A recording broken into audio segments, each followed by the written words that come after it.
وعلیکم گائز، کیسے ہیں آپ؟ امید کرتا ہوں کہ آپ سب خیریت سے ہوں گے، خوش ہوں گے، اور ہماری دعا ہے کہ ہمیشہ خوش رہیں، ہنستے اور مسکراتے رہیں۔ میرا نام ہے رحمان انور اور میں ہوں ظفر اقبال۔ اور آج ہم جس ویڈیو پر ریئیکٹ کرنے جا رہے ہیں، اس ویڈیو کا ٹائٹل ہے fall of Dhaka 6 December from east Pakistan to Bangladesh. تو دیکھتے ہیں بھائی، سید مزمل صاحب کی ویڈیو ہے، میں تو بولتا ہوں جیسے آج ساری ہسٹری بھائی نے بتا دیا ہے۔ تو دیکھتے ہیں ویڈیو۔ اگر پہلی ویڈیو دفعہ اتنی لمبی ویڈیو آئی ہاں، تو اگر ویڈیو پسند آئے تو لائک سبسکرائب ضرور کیجیے گا، اور کمنٹ میں اپنی رائے کا اظہار ضرور کیجیے گا۔ تو کرتے ہیں ویڈیو سٹارٹ۔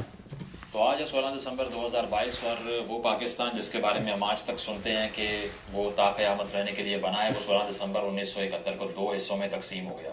اور اگر ہم اس کی وجوہات کی بات کریں تو وہ اتنی زیادہ ہیں کہ شاید وہ گھنٹوں کہانی سناؤں تو ختم نہ ہو، اسی لیے بہت سے فیکٹس نہیں نریٹ کیا جائیں گے اس ویڈیو میں۔ اس کا مطلب یہ نہیں کہ ان کو اوائڈ کیا جا رہا ہے، مطلب یہ کہ ایک شارٹ سمری میں اتنا ہی پاسبل ہے۔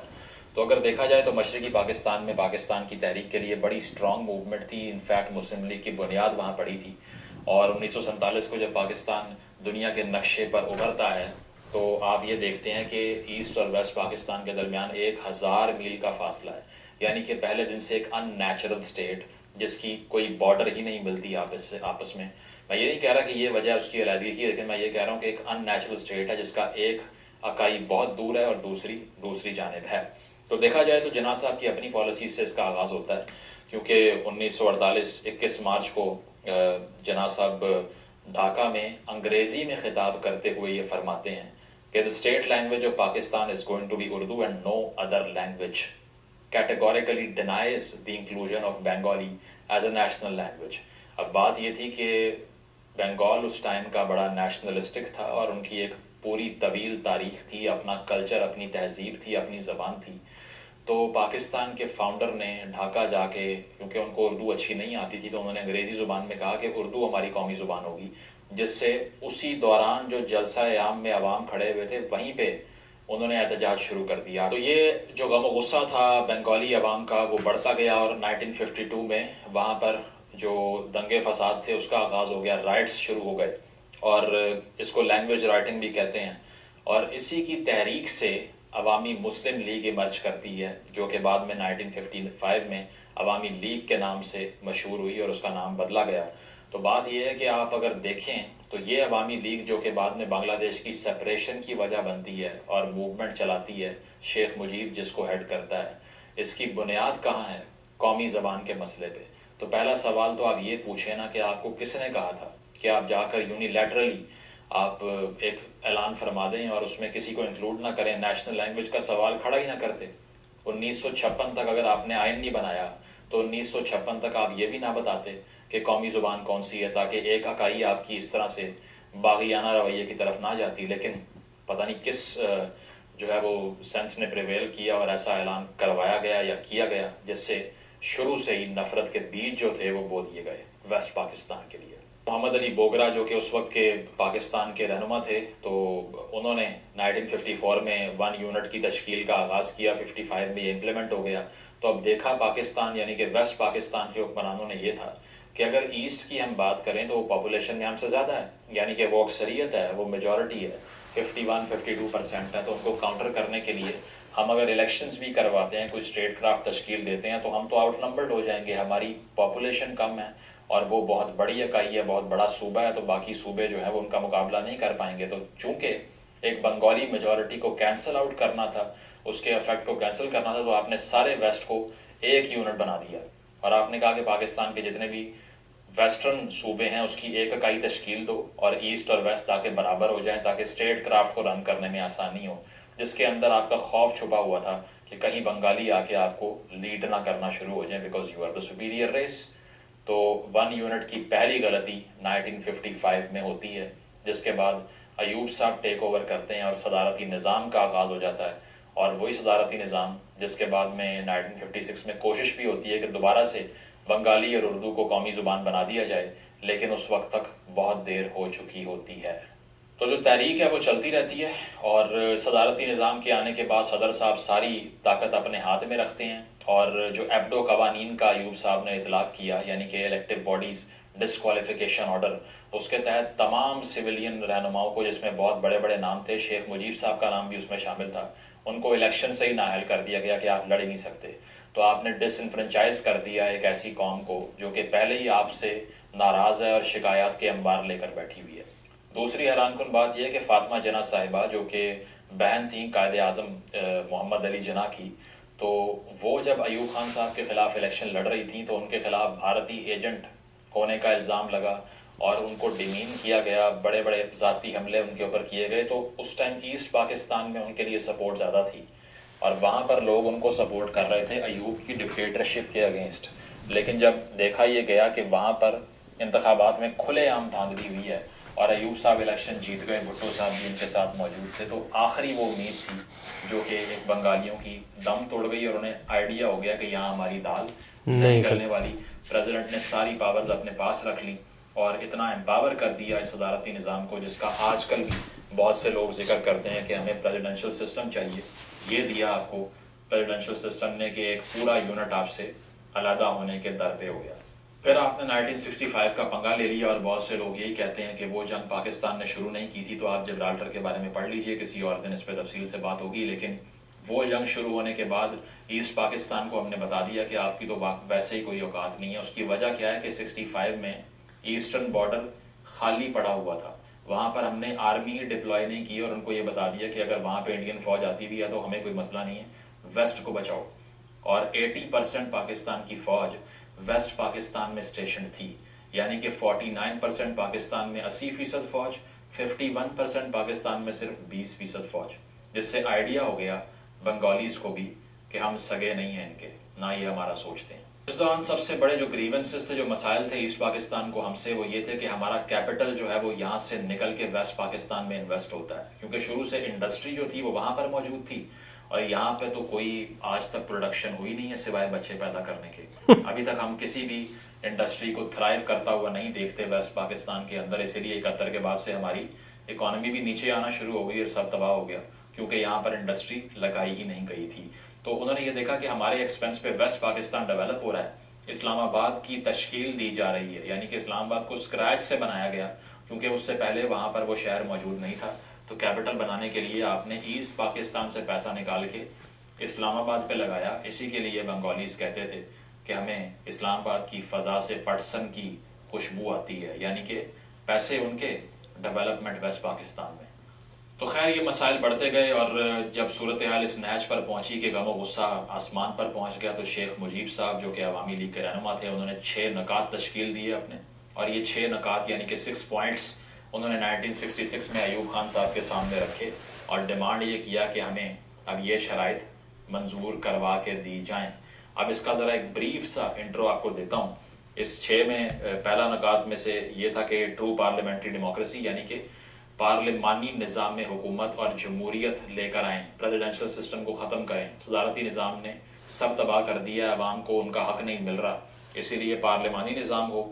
نمبر 2 پہ تھا only defence and foreign affairs for the federation, یعنی کہ جو ایک وفاق ہے اس کے لیے صرف دفاعی معاملات اور جو خارجہ امور ہیں، جو فارن ریلیشنز ہیں، ان کے انڈر صرف وہ آنا چاہیے۔ اس کے علاوہ باقی سارے معاملات صوبے کے پاس ہونے چاہیے، تاکہ بنگالیز جو ہیں وہ اپنی حکومت خود چلا سکیں، کم از کم ہر چیز اسلام آباد سے بیٹھ کر نہ ہو۔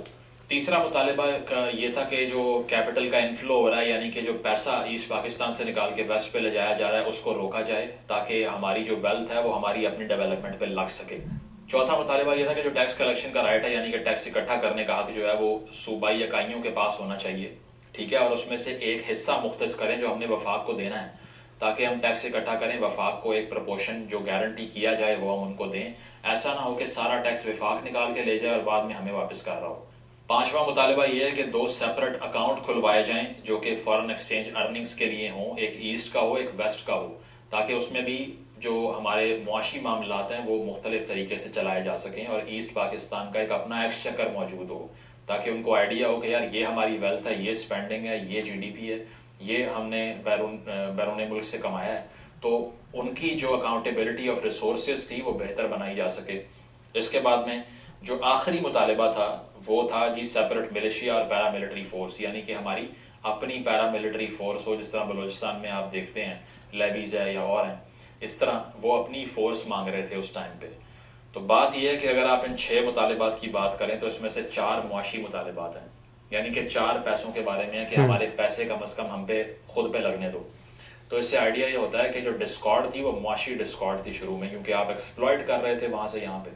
تو اس کے خلاف 4 نکات تھے. ایک جمہوریت کے حق میں تھا، اور چھٹا اپنے ڈیفنس کے حق میں تھا، کیونکہ آپ نے 65 وار میں پورا فرنٹ ہی خالی چھوڑ دیا تھا. اگر دیکھا جائے تو یہ تمام نکات کی جو اسپرٹ ہے یہ بالکل ملتی جلتی ہے 18ویں ترمیم سے. اب آپ حساب لگائیں کہ عرصے بعد اسی ویسٹ پاکستان نے اپنی پارلیمنٹ سے 18ویں ترمیم پاس کروائی آج سے چند سال پہلے، اور صوبائی اکائیوں کو امپاور کیا، وفاق کو کمزور کر دیا. تو شیخ مجیب بھی اس ٹائم وہی فرما رہا تھا، وہ بھی تب یہی کہہ رہا تھا. لیکن اس وقت تمام سیاستدانوں نے بشمول بھٹو اور دیگر جو سیاستدان تھے انہوں نے کہا کہ یہ صرف اور صرف غداری اور بھارت سے مل کے بنگلہ دیش کو پاکستان سے علیحدہ کرنے کا، ایسٹ پاکستان کو علیحدہ کرنے کا پلان ہے. اسی لیے یہ 6 نکات بالکل قبول نہیں کیے جائیں گے، اور اب 18ویں ترمیم پاس کر لی ہے.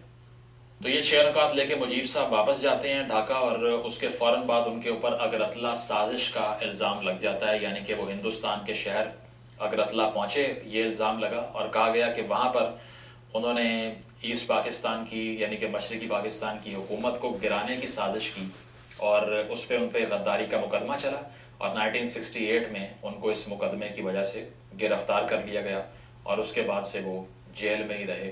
اور پھر ایسٹ پاکستان کی ایک موومنٹ جو تھی وہ زور پکڑ گئی، کیونکہ اگر آپ اتنے پاپولر لیڈر کو غداری کی بیس پہ اور ملک سے علیحدگی کا الزام لگا کے اریسٹ کرتے ہیں تو عوام میں جو جنونیت ہوتی ہے وہ بڑھ جاتی ہے. اس دوران شیخ مجیب کی جو پارٹی تھی وہ مطالبہ کرتی رہی کہ 3500 کروڑ روپے ویسٹ پاکستان نے ایسٹ پاکستان کے دینے ہیں، ایکسپلائٹیشن جو کی ہے اس میں اگر بیلنس کریٹ کرنا ہے تو.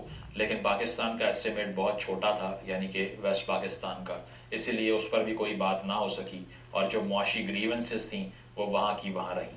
تو اس کے بعد یہ ہوتا ہے کہ وہ بھٹو صاحب جن کو بڑا اسسٹ کیا، بڑا ہیلپ کیا ایوب خان صاحب نے، فاطمہ جناح صاحبہ کے الیکشن کے اگینسٹ بھی ایوب خان صاحب کا ساتھ دیا بھٹو صاحب نے، اور ان کی کابینہ کا حصہ رہے، وہی ایوب خان صاحب کے خلاف ہو گئے.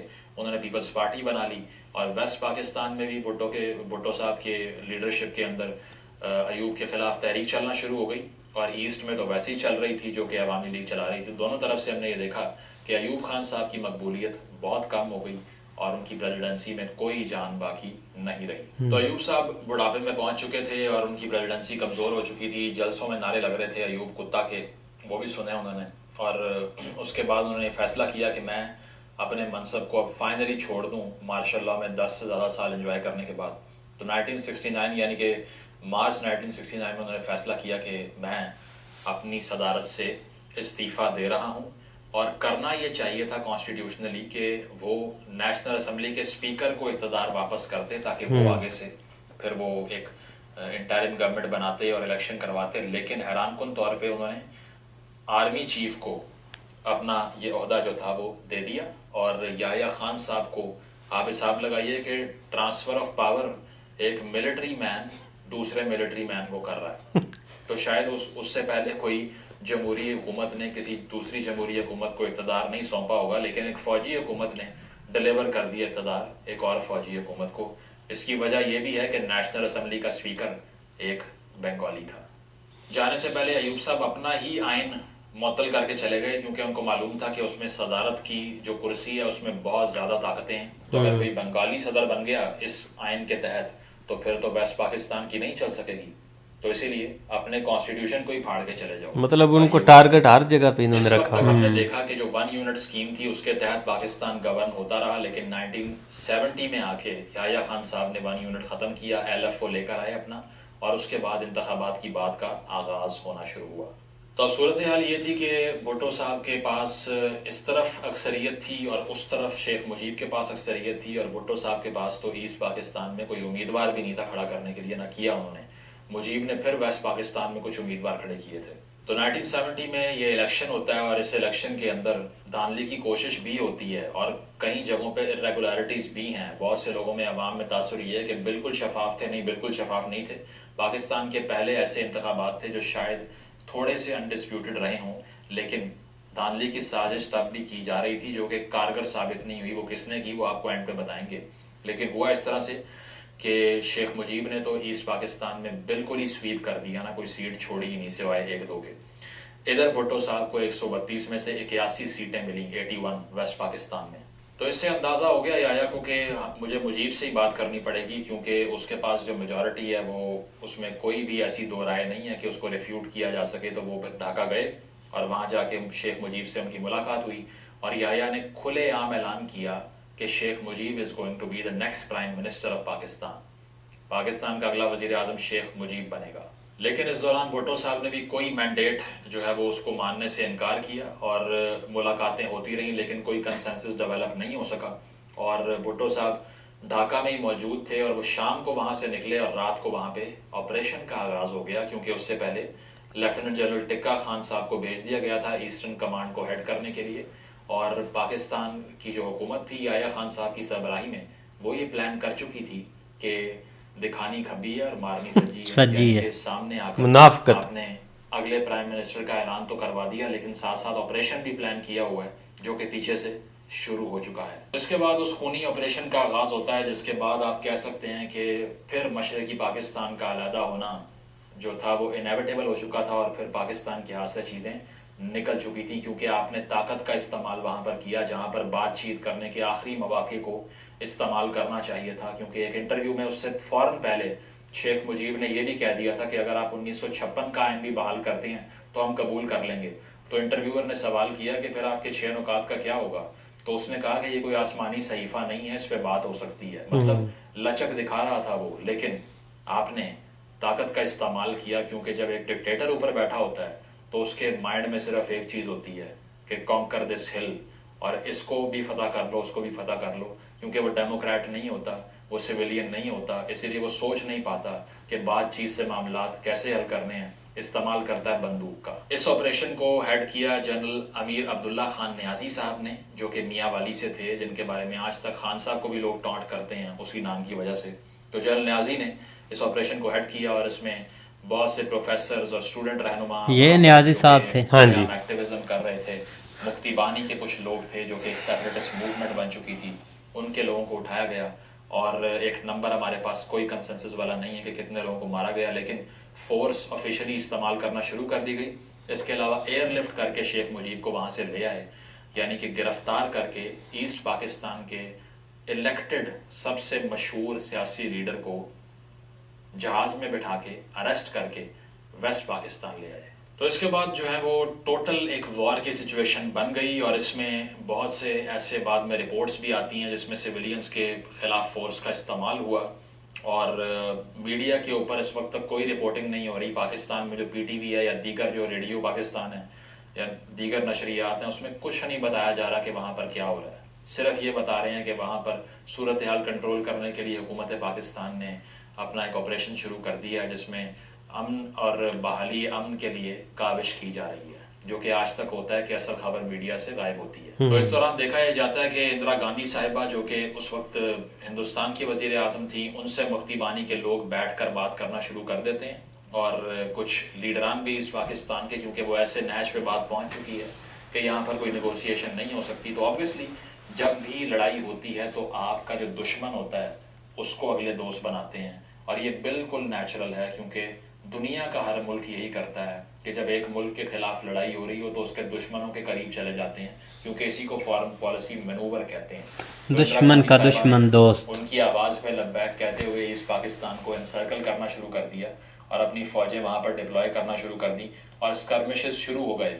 یعنی کہ جو مشرقی پاکستان والا بارڈر تھا اس پر لڑائی ہلکی پھلکی شروع ہو گئی. فل سکیل وار نہیں تھی ابھی، لیکن وہاں پر مفتی بانی اور ہندوستانی فوج کے کچھ لوگ، ان کی اور پاکستان کی جو جنگی صورتحال تھی اس کا آغاز ہو چکا تھا. اب بات یہ تھی کہ ایک طرف مفتی بانی اور ہندوستانی فوج کا گٹھ جوڑ ہو چکا تھا، اور دوسری طرف پاکستان کی فوج تھی جس کے پاس وہاں پر نہ کوئی نیول سپورٹ تھی اور نہ ایئر سپورٹ تھی. سب سے بڑی بات اس کی وجہ کہ آپ کے پاس ایریل روٹ تو ہے ہی نہیں، کیونکہ ایک پہلے جہاز ہائی جیک ہوا تھا ہندوستان کا، اس کو پاکستان میں اتارا گیا تھا، اور اس جہاز کے ہائی جیکرز کو ملنے کے لیے اور ان کا جو ہے نا وہ حوصلہ بڑھانے کے لیے بھٹو صاحب ملنے گئے تھے. بعد ہندوستان کے اوپر سے ہی پرواز کرنی تھی آپ نے، وہ تو بند ہو گئی، اور اس کی وجہ سے ایریل سپورٹ پاکستان کے پاس ہے کوئی نہیں. آپ کے پاس کوئی اتنی لمبی چوڑی ملٹری ہارڈ ویئر نہیں تھی جس کو آپ استعمال کرتے.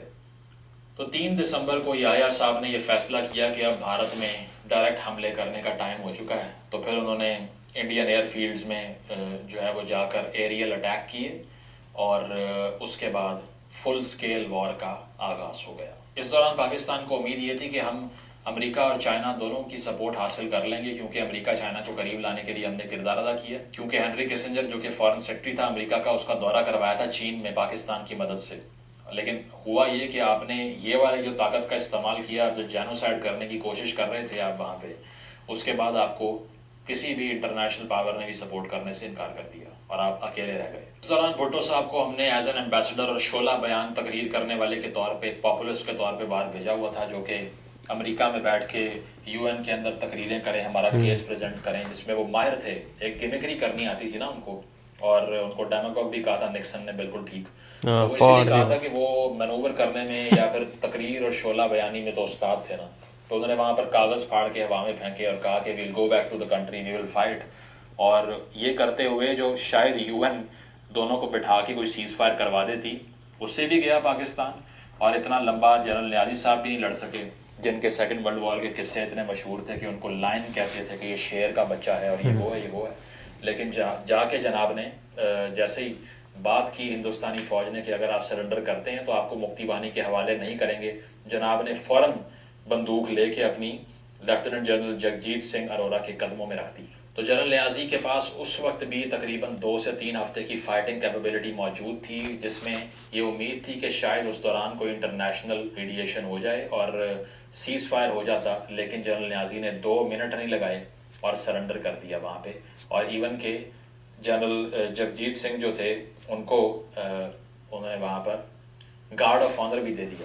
تو اس کے بعد بنگلہ دیش کا قیام عمل میں آ گیا اور شیخ مجیب جو کہ جڑاوالا روڈ پہ فیصل آباد میں موجود ایک جیل کے اندر قید تھے، ان کو وہاں سے جنوری 1972 میں چھوڑ دیا یہ گیا. جیل وہ ہمارے وہاں سے پاس لندن گئے، ہمارے وہاں گاؤں سے کے وہ ساتھ اپنے بالکل ہے ملک بنگلہ دیش میں یہ بیٹھ جیل. کے، جہاں پر لاکھوں کروڑوں عوام ان کے یہ ہمارا استقبال گاؤں میں ہے، موجود تھی. ساتھ تو جیل. اس دوران بھٹو صاحب کو بھی کہا گیا دیکھنی کہ ہو بڑی تو تقاریر بتانا. آپ نے کر لی ہیں، بڑی فلمیں چلا لی ہیں، اب آپ واپس آ جائیں. تو یو این سے بھٹو صاحب واپس آ گئے اور پاکستان کے پہلے civilian chief martial law administrator CMLA بن گئے.